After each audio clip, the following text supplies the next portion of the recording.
ప్రార్థన చేసుకొని దేవుని వాక్య ధ్యానంలోకి వెళ్దాం. స్తోత్రం స్తోత్రం స్తోత్రం తండ్రి, మహోన్నతుడ మహనీయుడ పరిశుద్ధుడని పరిశుద్ధ పాదాలకు వేలాది స్తోత్రమయ్యా. ఇవనైనా ఈ సాయంకాల పూటనైనా ఈ స్వార్థ భాగంలో నాయన మీరు మాకు ఈ సమయం ఇచ్చారు వందనాలు ప్రభువా. ప్రతి ఒక్కరితో సూటిగా మాట్లాడండి నాయన.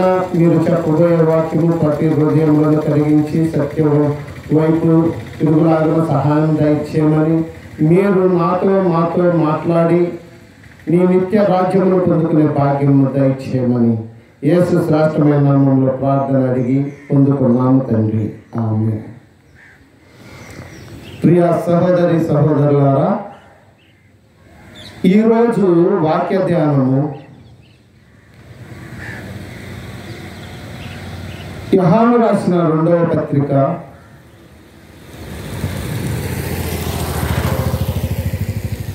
1వ అధ్యాయం నుంచి 7వ వచనము ధ్యానం చేసుకుందాము.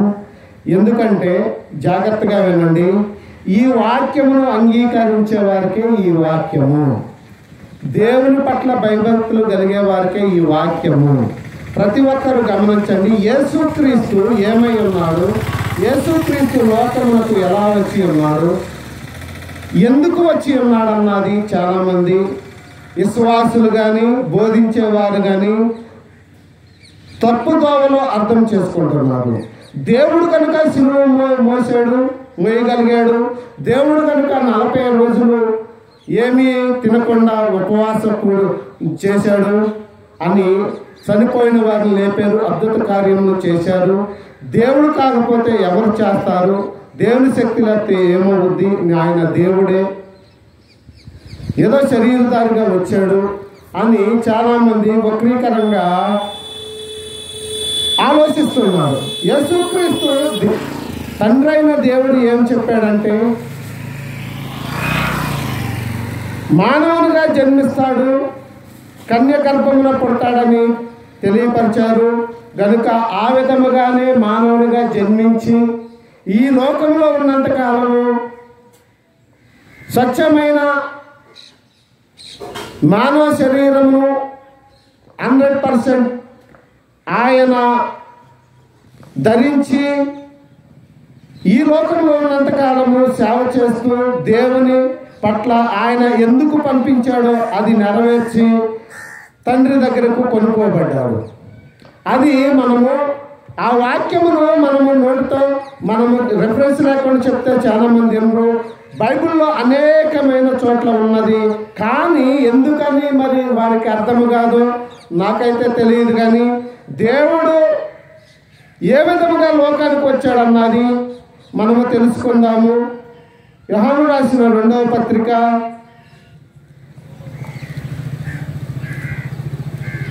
7వ వచనము చదువుకుందాం.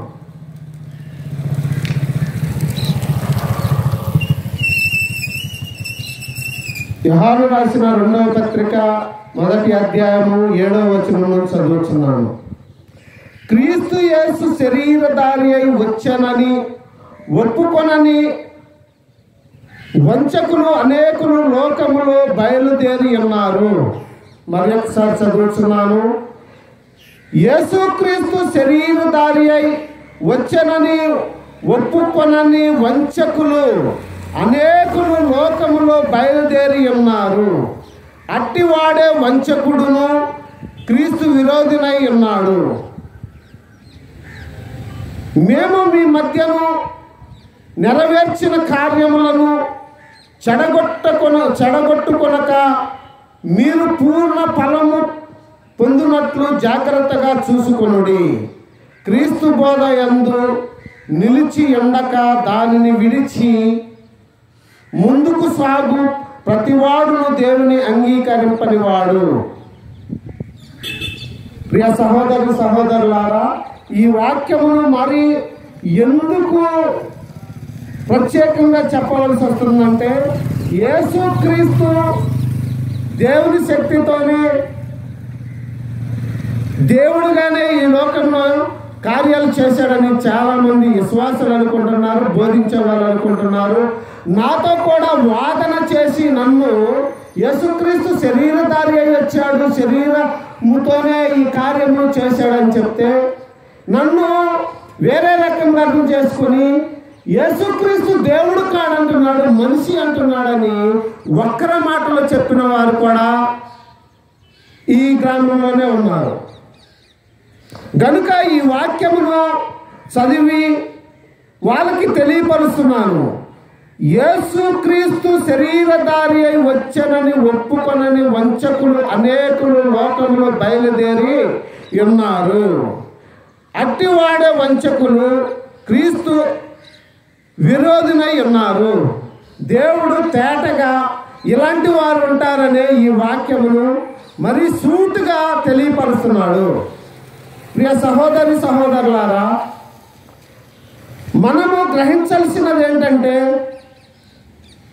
దేవుని చెప్పినది పక్కన పెట్టి, యేసుక్రీస్తు చెప్పినది పక్కన పెట్టి మూఢనమ్మకాల్లోకి దిగిపోతున్నాము, ఆచారాల్లోకి దిగిపోతున్నాము, పెద్దల పారంపర్యాచారాల్లోకి దిగిపోతున్నాము. కనుక ఈ వాక్యము యేసుక్రీస్తు శరీరధారి అయి లోకమునకు వచ్చనని నమ్మి ఎంతమంది నమ్ముతారో అంతమందికి ఈ వాక్యము చెల్లుద్ది. మిగతా వారు వంచకులు. యేసుక్రీస్తు శరీరధారి అయి రాలేదని నమ్మలేదనుకో వారు వంచకులని బైబిల్ తేటగా తెలియపరుస్తుంది. కనుక ప్రియ సహోదరి సహోదరులారా, దేవుని వాక్యము జాగ్రత్తగా విని గ్రహించవలసిందిగా దేవుని పేట మనం చేస్తున్నాము.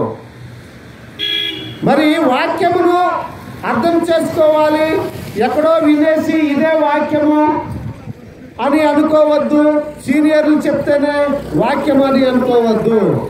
దేవుని పట్ల భయభక్తులు కలిగి ఆయనలో కనగబడి ఆయన చేత అభిషేకము పొందిన వారు ఎవరైనా సరే దేవుని వాక్యమును ప్రకటించడానికి ఆయన ఇచ్చిన అభిషేకము సత్యము కనుక ఎవరు అడ్డగించడానికి సరిపోరు.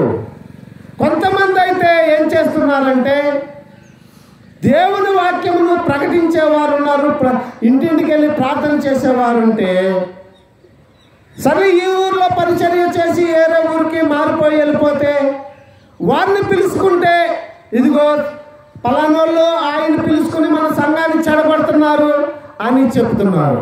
ఎవరు ఇష్టము, నేను కుటుంబారాధన పెట్టుకుంటే నాకు నచ్చిన పాస్టర్ని పిలుచుకుంటాను, వారితో ఆరాధన ఎందుకు పెట్టుకుంటాం? దేవుని స్తుతించడానికి, దేవుడు చేసిన కార్యములను జనములకు తెలియపరచడానికి, ఆయన సత్య సువార్త నింపించడానికి మనం పెట్టుకుంటాం. కనుక మనకి నచ్చిన పాస్టర్ని పిలుచుకునే హక్కు మనకు ఉంది కనుక మరి పిలుచుకోవచ్చు. కానీ కొంతమంది ఏం చేస్తున్నారంటే సంస్థలో ఫోన్ చేసి వెళ్ళిపోయిన అయ్యగారు మరలా వస్తున్నాడు, తర్వాత మరలా వచ్చి చేస్తున్నారని ఈ విధానంలో బ్రతుకుతున్నారు జనం. సంఘములు అంటే దేవుణ్ణి స్తుతించడానికి సంఘములు కానీ నీ సంఘం వేరు నా సంఘం వేరు అని కాదు. అందరూ సహోదర భావం కలిగి అందరూ సంఘముగా ఉండాలి.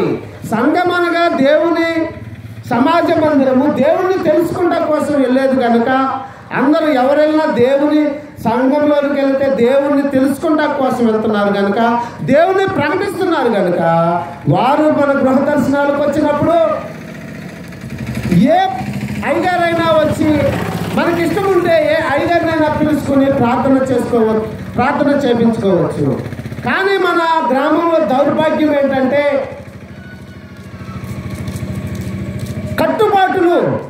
అయ్యగారు ఆ ఇంటికే వెళ్ళాలి, ఆ ఇంటికి చెందిన అయ్యగారు ఆ ఇంటికే వెళ్ళాలని కట్టుబాట్లను కొంతమంది సేవకులు సృష్టిస్తున్నారు.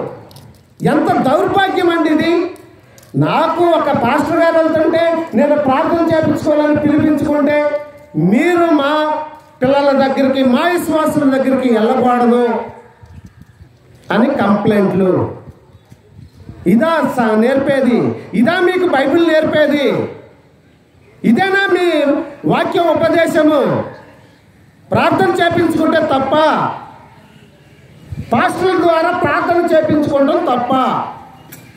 పలానా పాస్టర్ వెళ్తుంటే ఈ పాస్టర్ గారు ప్రార్థన చేస్తే నాకు మంచిది, నా కుటుంబానికి దీవెనకరము, నేను దేవుణ్ణి తెలుసుకుంటాను అన్న తపనతో ప్రార్థన చేయించుకునే వారి మీద ప్రార్థన చేపించుకున్న వారి మీద కంప్లైంట్ కాదు, ప్రార్థన చేసేవారి మీద కంప్లైంట్లు ఇస్తున్నారు. ఎంత దౌర్భాగ్యం అండి ఇది. ప్రార్థన చేయించుకోవడం మన హక్కు. దేవుడు మనకి ఇచ్చిన మంచి ఆయుధము ప్రార్థన. ఆ ప్రార్థన చేయించుకుంటే కొంతమంది సేవకులు మా విశ్వాసుల దగ్గరికి వెళ్ళి ప్రార్థన చేస్తున్నారు, చేయొద్దని చెప్పండి అని కంప్లైంట్లు ఇస్తున్నారు. అది బోధంటారా? అది క్రీస్తు మెచ్చుతాడంటారా? గమనించండి, దేవుని వాక్యం అలా చెప్పట్లేదు. సేవకుడు వచ్చి విశ్వాసంతో ఆయన ప్రార్థన చేయించుకోవాలనుకుంటే సమాధానం ఆ ఇంటి మీదకి వస్తుంది. ఆ సమాధానం కన్నారు కనుక ఆ ఇంటి మీదకి ఆశీర్వాదం వచ్చిన పలకమని బైబిల్ చెప్తున్నది. కానీ ఈనాటి బోధకులు ఏం చేస్తున్నారు? ప్రార్థన చేస్తాకెళ్తే మా విశ్వాసం దగ్గరికి వెళ్ళకూడదని కంప్లైంట్లు. ఏంటి దౌర్భాగ్యము? ప్రియ సహోదరి సహోదరులారా, వాక్యం అలా నేర్పట్లేదు. వాక్యమును, సత్యవాక్యమును అందరూ విడిచిపెడుతున్నారు. మనమే దురద చెవులు గల మాటలకు చక్కని మాటలను పోగు చేసుకొచ్చి 2 కథలను అల్లుకుని దానికి ఒక మాట వాక్యమును జోడిస్తే అదే వాక్యం అనుకుంటున్నారు. ప్రియ సహోదరి సహోదరులారా, సమయము ఎంతో లేదు. త్వరగా దేవుడు వస్తాడు, లేకపోతే మనం వెళ్ళిపోతాం. మన ఆవులు వంటి జీవితం మందే. మనము వెళ్ళేటప్పటికే మనము సరిదిద్దుకోవాలి. దేవుని రాజ్యమును సంపాదించుకోవాలంటే దేవుని వాక్యం ఏమి చెప్తుందో అది సూటిగా మనము తెలుసుకుని దేవుని పట్ల భయభక్తులు కలిగి ఉండాలి. ఆచారాలు, సంఘాలు అని కాదు. దైవజనులు ఎవరైతేనైనా ప్రార్థన చేయించుకుంటాం. దేవుడిచ్చిన హక్కు కనుక మనము ఏ దైవజనులతోనైనా మనము ఆయనతో ప్రార్థన చేయించుకుంటాం, మన హక్కు. ప్రియ సహోదరి సహోదరులారా, డినామినేషన్లు అన్నవి ఎవరి సంఘానికి వాళ్ళు వెళ్తాము. తర్వాత మన ఇష్టం వచ్చిన వారిని పిలుచుకుని ప్రార్థన చేయించుకుంటాం, మన హక్కు. మన హక్కుని ఎవరు వద్దని దేవుడు ఇచ్చిన హక్కు. దైవజనులను పిలిపించుకుని ఆ దైవజనునే పిలిపించుకుని ప్రార్థన చేసుకోని చెప్పలేదు. నాకే ఇల్లు అని, నా వాళ్ళే ఇల్లు అని నీకు రాసి పెట్టలేదు. గమనించండి, బోధ చేసేవాళ్ళు ఒక్కరు బోధ చేస్తున్నారు. వాళ్ళు ఇష్టం వచ్చిన వారిని తీసుకొచ్చి బోధ చేయించుకుంటున్నారు. సత్యవాక్యము చెప్పుదామంటే అవకాశాలు ఎవరు? సత్యవాక్యమునకు వినేవారు కూడా చెవులెవరు? సత్యవాక్యమును చెప్పుతాము, నశించిపోయే ఆత్మలను రక్షిద్దాము అన్న తపనతో చేస్తున్నాము. దేవుడు అనేక చోట్లకి వెళ్ళి పరిచర్య చేయడానికి నాకు ఈది సువార్త ఇచ్చాడు. కానీ నా గ్రామంలో కూడా ఎంతోమంది క్రైస్తవులు లోకాచారాలతో మునిగిపోయి ఉన్నారు. బైబిల్ని పక్కన పెట్టేశారు. బోధించేవారు కూడా బోధనను తృణీకరించి చెప్తున్నారు. అశాశ్వతమైన దాని గురించి చెప్తున్నారు, కానీ శాశ్వతమైన దాని గురించి ఒక మాట చెప్పి 99 అశాశ్వతమైన వాక్యాలు చెప్తున్నారు. అందునిమిత్తమే నా గ్రామస్తులు, నా సహోదరులు, నా సహోదరులు, నా తల్లిదండ్రులు, మా పితరులు దేవుని వాక్యము సరిగ్గా వినిపించట్లేదు. దేవుని మాటలు చక్కగా చెప్పిన 10 నిమిషాలైనా 20 నిమిషాలైనా అరగంట అయినా చక్కని వాక్యము దేవుని వాక్యంలో నుంచి తీసి చెప్పడమే నా ధ్యేయముగా పెట్టుకున్నాను. ఎందుకంటే దేవుడు నన్ను రక్షించాడు. ఆత్మలను రక్షించడం కోసమే సువార్త చేస్తున్నాను తప్పితే సంపాదించుకోవడానికి సువార్త కాదు. వాక్యము వినండి, గ్రహించండి. ఏది నిజమన్నది ఇంకా తెలుసుకోకపోతే అవివేకము. ఆ రోజుల్లో బైబిల్ ఎవరి చేతుల్లో లేదు కనుక చెప్పిందే నిజం అనుకోవచ్చు. ఈరోజు అందరికీ బైబిల్ చేతిలోకి ఉన్నది. అందరు బైబిల్ చదివి గ్రహించాలి. గ్రహించకపోతే మనము నరకాగ్నిలోకి వెళ్ళిపోతున్నాము. ప్రతి వాక్యము నిజమే అనుకుంటాము. అయితే మనము స్వస్థతల వైపు ఏ విధంగా తిరిగిపోతున్నామో, యేసుక్రీస్తు ఏ విధమైన వాక్యము మనకు చెప్పాడో చూద్దాము. యోహాను సువార్త 6వ అధ్యాయమును చదువుకుందాము. ప్రియ సహోదరి సహోదరులారా, యోహాను సువార్త 6వ అధ్యాయం చదువుకుందాము. గమనించవలసిందిగా దేవుని పేరిట మనం చేస్తున్నాను. యోహాను సువార్త 6వ అధ్యాయము మొదటి నుంచి చదువుతున్నాను. గమనించవలసిందిగా దేవుని పేరిట మనం చేస్తున్నాము. అటు తరువాత యేసు తిబెరియా సముద్రము అనగా గలిలయ సముద్రము దాటి అద్దరికి వెళ్ళెను. రోగుల ఎడల ఆయన చేసిన సూచక క్రియలను చూచి జనులు ఆయనను వెంబడించిరి. యేసు కొండ ఎక్కి అక్కడ తన శిష్యులతో కూడా కూర్చుండి, అప్పుడు పస్కా అను యూదుల పండగ సమీపించెను. కాబట్టి యేసు కన్నులెత్తి బహు జనులు తన యొద్దకు వచ్చుట చూచి, మీరు భుజించుటకు ఎక్కడ నుండి రొట్టెలు కొని తెత్తునా అని పిలుపును అడిగెను. గాని ఏమి చేయనై ఉన్నాడో ఇందులో తానే ఎరిగి ఉండి అతన్ని పరీక్షించుటకు అలాగడిగాను. యేసుక్రీస్తు పిలుపుని అడుగుతున్నాడు. జనసమూహం వస్తున్నారు, మరి తింటాకి మన దగ్గర ఏమన్నాయి, ఏమీ లేవే, వీళ్ళకి ఎలా ఏమి చేయాలో దేవునికి తెలుసు. కానీ మనకి అర్థం కావడం కోసము వీళ్ళు ఎలా ఆలోచిస్తున్నారు ఏంటి అన్నది, ఎలా మొత్తము దేని మీద ఇలా మనసు కేంద్రీకృతమైన ఉందన్నది వాళ్ళు గ్రహించడం కోసము అన్నారు. అయితే ఇక్కడ అద్భుతాలు ఆశ్చర్యకార్యాలు చేస్తున్నాడు దేవుడు. చేస్తుంటే దాన్నే మనం పట్టుకున్నాం, కానీ తర్వాత దాన్ని అనేకమైన మాటలు చెప్తే అవి వదిలేసాము. ఫస్ట్ ఈ అద్భుత కార్యములు ఎందుకు చేయాలనుకున్నాడు యేసుక్రీస్తు? ఆయన దేవుని కుమారుడని, యేసుక్రీస్తు ఈ లోకానికి వచ్చాడని తెలియడం కోసము సూచక్రియలు అద్భుతాలు చేశాడు. కానీ చేయవలసి వచ్చింది, కానీ ఆయన తండ్రి పంపించిన పని అది కాదు. ఆయన ప్రాణము పెట్టడానికి ఈ లోకానికి వచ్చాడు.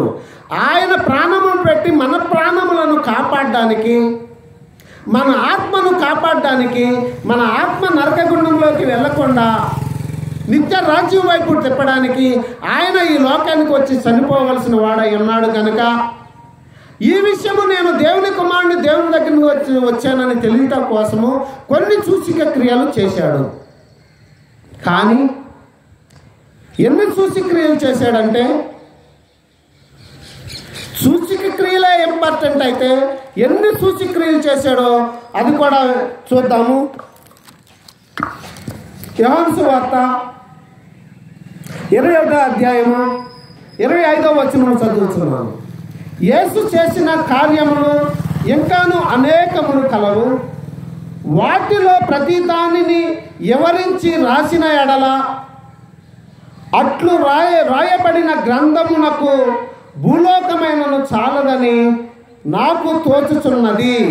ప్రియ సహోదరి సహోదరులారా, యేసుక్రీస్తు చేసిన అద్భుత కార్యములు, ఆశ్చర్య కార్యములు, స్వస్థతలు ఇవన్నీ రాస్తేనంట భూలోకము పట్టనంట.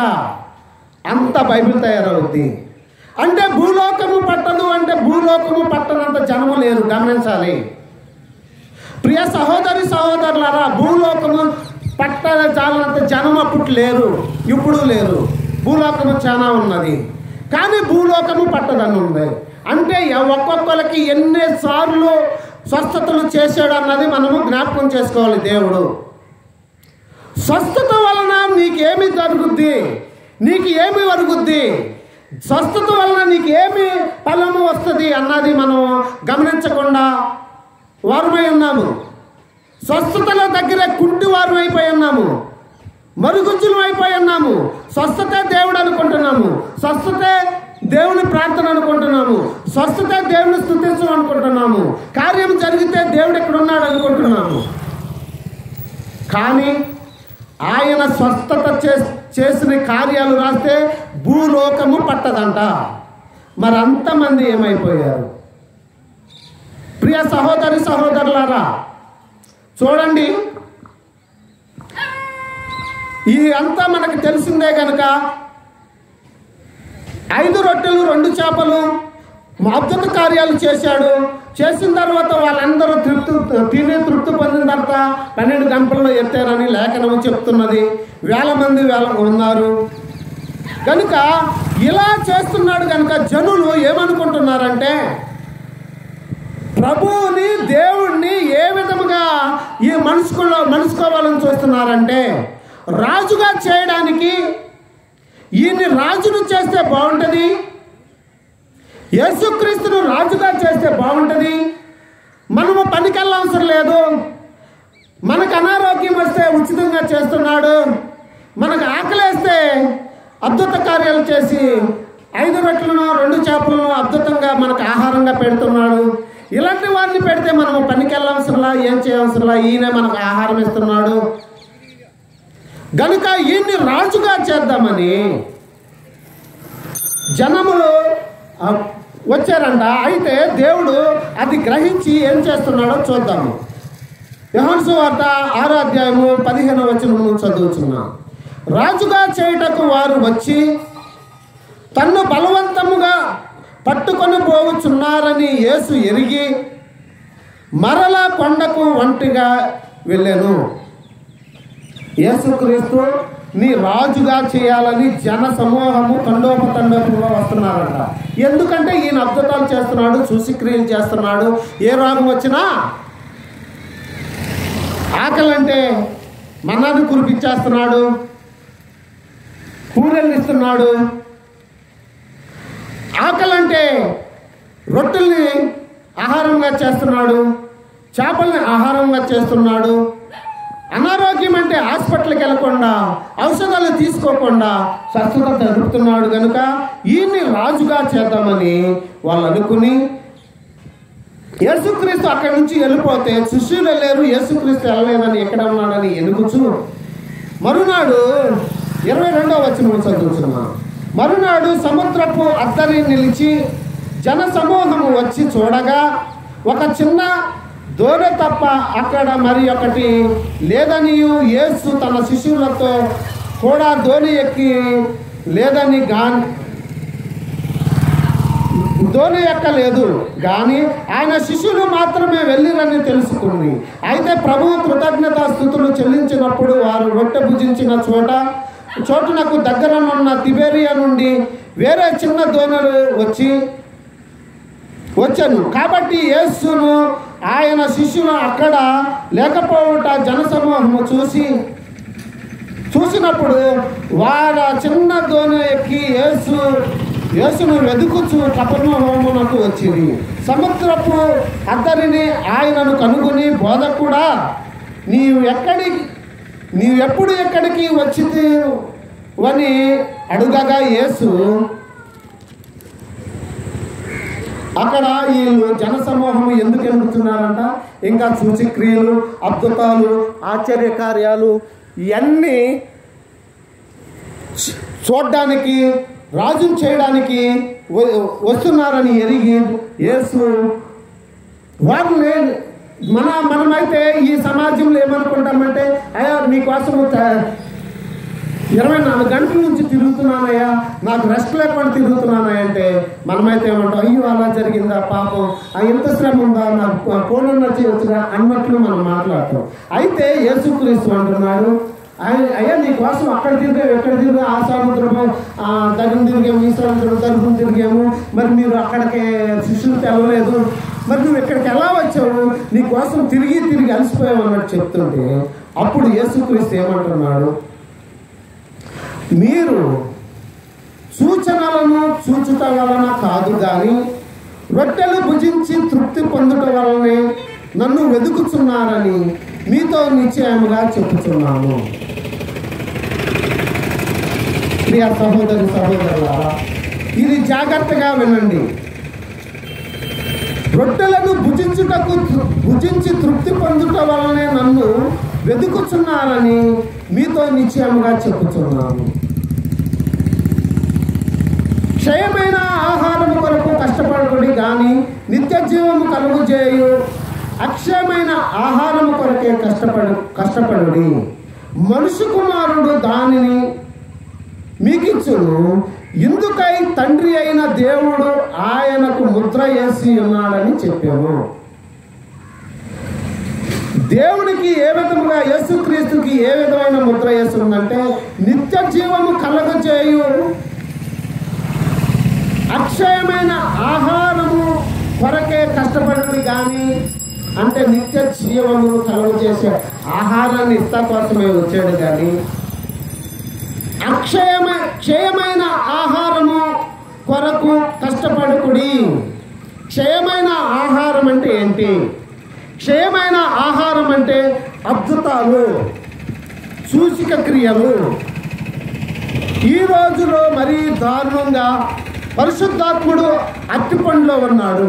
నేను అత్తిపండు ప్రార్థన చేస్తే అభిషేకం దాంట్లో ఉంటుంది, పరిశుద్ధాత్ముడు దాంట్లో ఉంటాడు. ఆ అత్తిపండు తింటే మీకు సంతానము కలుగుద్దని వక్ర బోధ, దుర్బోధలు చేసే వంచకులు అనేక మంది తయారవుతున్నారు. అదే కాదు, యాపిల్ తింటే రక్షణ వస్తుందంట, యాపిల్ తింటే పిల్లలు లేని వారు పిల్లలు కలుగుతారంట అని దేవుడు చెప్తున్నాడని యాపిల్ 7 సార్లు కొరికితేనండి, 7 సార్లు కొనుక్కుని బ్యాగ్లో పెట్టుకుని వెళ్ళి మీ భర్తకి ఇవ్వండి, 7 సార్లు కంటే ఎక్కువ తినొద్దు అని దుర్బోధకులు ఈ జనమును మాయ చేసి నడిపిస్తుంటే దాన్నే నమ్ముతున్నారు తప్పితే యాపిల్లో దేవుడు ఉండటం ఏంటి, కార్యాలు జరగటం ఏంటి? ప్రియ సహోదరులారా గమనించండి. దానికే తండోపలుగా వెళ్ళి జాయిన్ అవుతున్నారు. ఎందుకంటే మనకు ఉచితంగా కావాలి, మనం కష్టపడకూడదు, దేవుని పట్ల భయభక్తులు వద్దు, దేవుని చెప్పింది మనకి ఏమీ మనం పాటించొద్దు, ముందు నా నీతిని నా రాజ్యమును వెతకుడి, అప్పుడు మీకు ఏ అవసరతలు అన్నీ ఇస్తానని దేవుడు వాగ్దానం చేస్తే ఆ వాగ్దానాన్ని ఎడిసిపెట్టి నీతిని రాజ్యాన్ని వెతకకుండా అవి పొందితేనే ఇస్తానని చెప్తే అవి పక్కన పెట్టి పొందకుండా ఈ ఇస్తానని అడుగుతున్నారు. దేవుని వాగ్దానము నిరర్థకం కాదు, దేవుడు పక్కాగా చెప్తున్నాడు. ప్రియ సహోదరులు గమనించండి. ఇజ్రాయేల్ జనాంగాన్ని దేవుడు ఐగుప్తు నుంచి విడిపించి 20 రోజులలో కొన్ని 2-3 రోజులు అటు ఇటులో కానాను దేశం తీసుకెళ్ళొచ్చు. 40 సంవత్సరములు ఎందుకు తీసుకెళ్ళాడు అన్నది ఎవరైనా గమనించారా? క్రైస్తవ్యంలో ఎవరైనా గమనించారా? ఎందుకు వాళ్ళు వెళ్ళలేదు? 6 లక్షల మంది కాల్బలము. పిల్లలు ఆ రోజుల్లో పిల్లలు లెక్క ఉండదు, పెద్దవారిని లెక్కెడతారు, వృద్ధులను లెక్కెట్టరు. వృద్ధుల్ని, పిల్లల్ని, ఆడవారిని వీళ్ళందరూ లెక్కెట్టుకుంటే ఇంచుమించు 20 లక్షల మంది దాటిపోతారు. వారందరూ దేవుని వాగ్దానమును ఎందుకు పొందుకోలేదు? దేవుడు వాగ్దానం చేశాడు, మిమ్మల్ని కానాను తీసుకెళ్తున్నాను రండి, మీకు మోసే తోడుగా ఉన్నాడు, నేను తోడుగా ఉన్నాను. వాళ్ళు గమనిస్తున్నారా? చీకటి వస్తే అగ్ని స్తంభమై దేవుడు వాళ్ళతో ఉన్నాడు, గమనించరా? వెలుతురు వస్తుంది అనుకున్నారు. ఎండ వస్తే మేఘ స్తంభమై ఎండకట్టంగా నుంచి అన్నాడు, గమనించారా? నీడ వచ్చింది అనుకుంటున్నారు.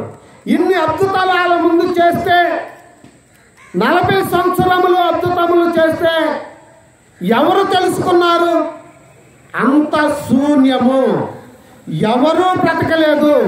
అందరినీ యేసుక్రీస్తు చంపేశాడు,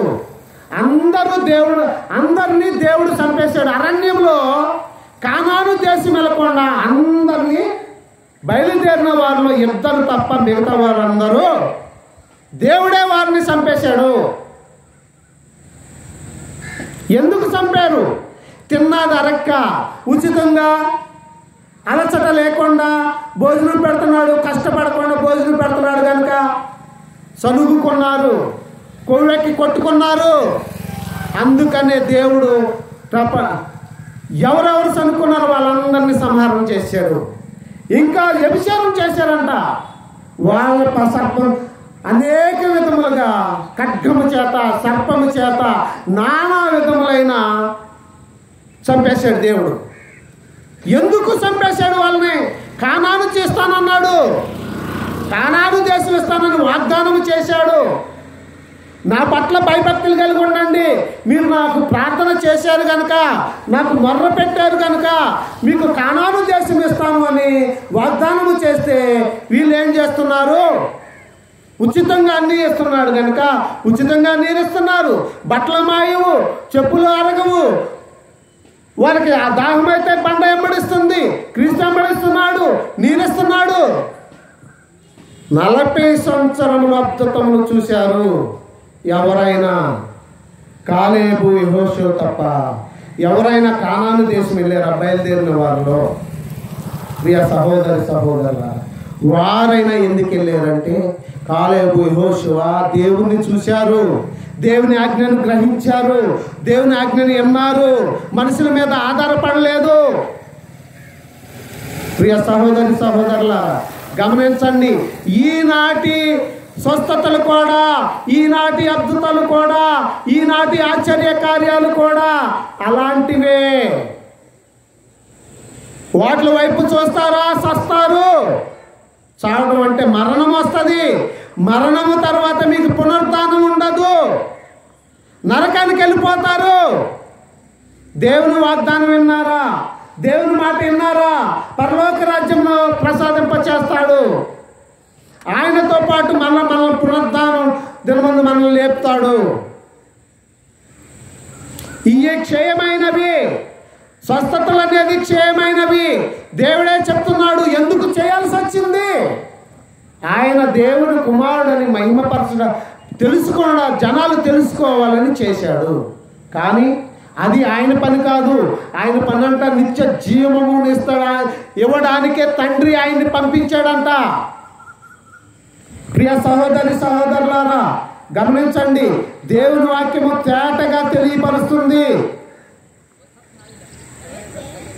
దేవుడు ఇశ్రాయేలు జనాంగాన్ని చంపినట్లే మనల్ని కూడా చంపుతాడు కనుక అద్భుతాల వైపు తిరిగావా? అదే ఇప్పుడు జరిగేది. అప్పుడు 40 సంవత్సరాలు జరిగింది.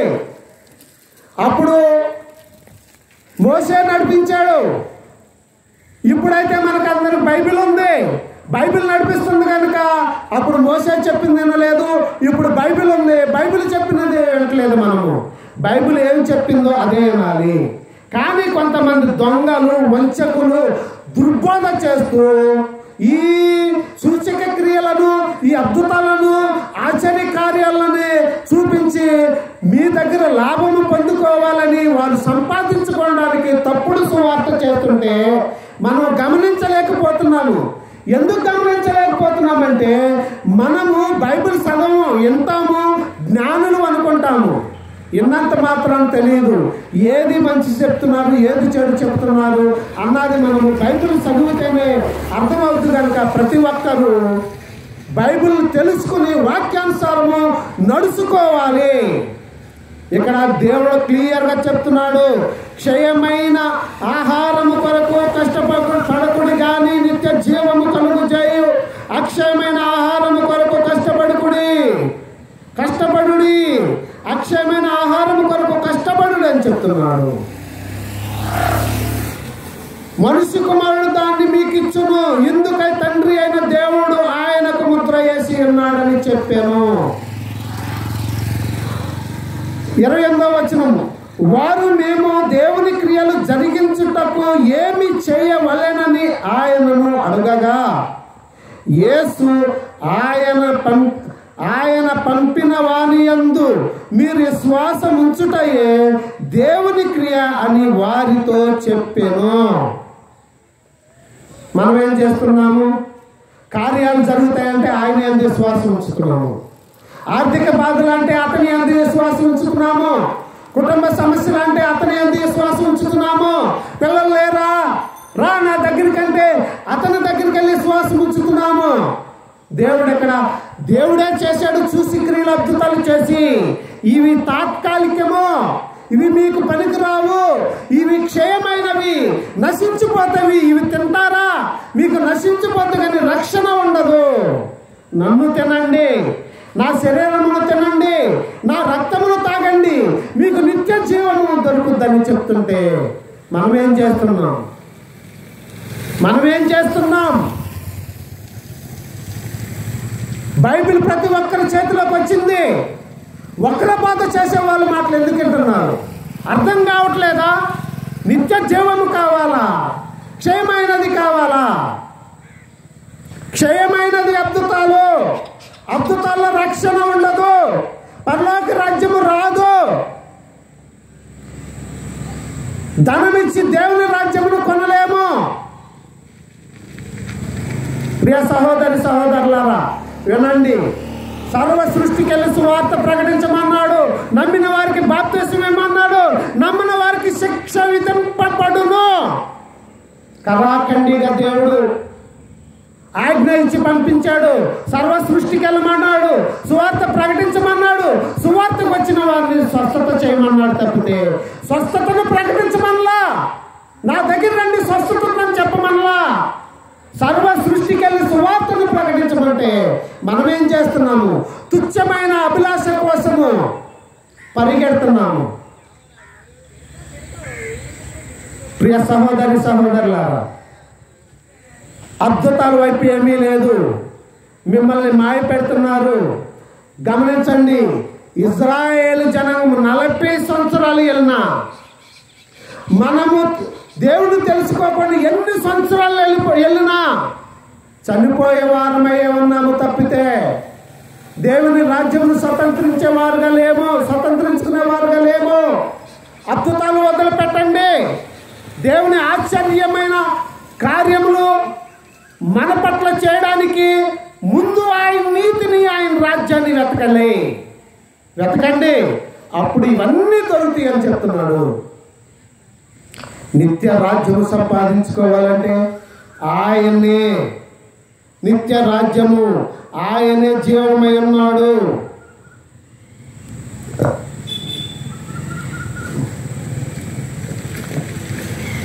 32వ వచనం చదువుతున్నానండి. కాబట్టి యేసు పరలోకము నుండి వచ్చు ఆహారము మోసే మీకు ఇయ్యలేదు. నా తండ్రియే పరలోకము నుండి వచ్చి నిజమైన ఆహారము మీకు అనుగ్రహించుచున్నాడు. తండ్రియే పరలోకము నుండి వచ్చి నిజమైన ఆహారమును ఇచ్చుచున్నాడంట. ఆయనే కుమారుడు. ప్రియ సహోదరి సహోదరులారా, నిజమైన ఆహారం ఏది, క్షయమైన ఆహారం ఏదన్నది తెలుసుకోండి. పరలోకము నుండి దిగి వచ్చి లోకమునకు జీవమునిచ్చున్నది దేవుడు అనుగ్రహించు ఆహారమై ఉన్నది. మీతో నిశ్చయముగా చెప్పుచున్నానని వారితో చెప్పాను. కావున వారు, ప్రభువా, ఈ ఆహారము ఎల్లప్పుడూ మాకు అనుగ్రహించుమని. అందుకు యేసు వారితో ఇట్లా, నేను జీవాహారము నేనే. నా యొద్దకు వచ్చువాడు ఏ మాత్రము ఆకలి కొనడు. నా యందు శ్వాసముంచువాడు ఎప్పుడునూ దప్పికొనడు. మీరు నన్ను చూచి విశ్వసింపక ఉన్నారని మీతో చెప్పి తిని, తండ్రి నాకు అనుగ్రహించిన వారందరూ నా యొద్దకు వత్తురు. నా యొద్దకు వచ్చిన వానిని నేనే మాత్రమును బయటకు త్రోసివేయను. ప్రియ సహోదరి సహోదరులారా, గమనించండి, దేవుని వాక్యము మనకు తేటగా చెప్తుంది. ఆయనే జీవాహారమై ఉన్నాడు. ఆయన భుజించితేనే గాని, ఆయన్ని తింటేనే గాని, ఆయన రక్తము తాగితేనే గాని మనకు నిత్య జీవము దొరుకుతుంది. ఆయన శరీరము తిని ఆయన రక్తము తాగాలంటే మనము నీటి ద్వారా బాప్తిస్మము పొందాలి. తండ్రి కుమార పరిశుద్ధ నామములో బాప్తిస్మము పొంది ఆయన చెప్పిన విధముగా బలలో పాల్గొని, ఇలా అంటే బాప్తిస్మము తీసుకుంటే వెళ్ళిపోతారా అంటే మూర్ఖంగా మాట్లాడకూడదు. బాప్తిస్మం అంటేనే వాటిలో అన్ని ఇముడున్నవి. దేవుణ్ణి నమ్మటమే బాప్తిస్మము, దేవునిలో సమాధి అవటమే బాప్తిస్మము, ఆయన పునరుద్ధానంలో లేవటమే బాప్తిస్మము. ఇవన్నీ ఇవిడున్నాయి కనుక ప్రతి ఒక్కరూ గమనించి దేవుని పట్ల భయభక్తులు కలిగి ఆయన రాజ్యమును స్వతంత్రించుకోవాలంటే ఆయన శరీరమును తినాలి, ఆయన రక్తమును తాగాలి. సూచక్రియల్ని వెంబడించామా నరకానికి వెళ్తాము. దేవుడే మనల్ని చంపేస్తాడు. అలా నా మాట కాదు, దేవుడు 40 సంవత్సరాలు చంపుకుంటా వచ్చేసాడు.